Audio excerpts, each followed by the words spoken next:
How's everybody doing today? This is Travis Carpenter at InvestWithBen. Today we're showing you a project of ours because we actually practice what we preach. And that's the big thing we want to highlight today, is that we do wholesale properties, and that is by far the bulk of our business.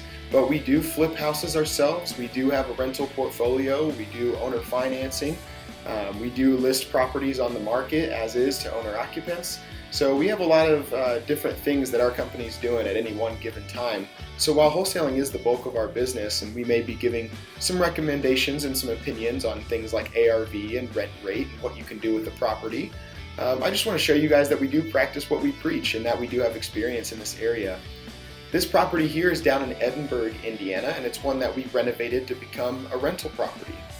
A couple quick highlights and tips I want to leave you with today is that when you're renovating a property for rental, you're going to notice in this house that, it's maybe not A grade level finishes, but it's somewhere between a C and a B grade, and everything is very functional, very clean, and very nice for a renter.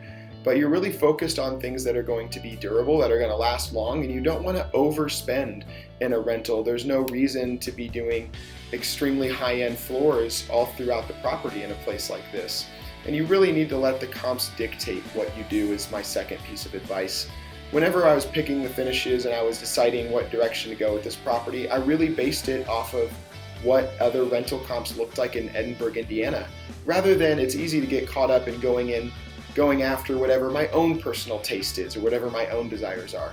When you're investing, that's really not important. What's important is matching the data that you have, and the data told me to get maximum rent rate, this is what we needed to make the house look like. Hope you guys enjoyed it. Look forward to sending you more videos soon.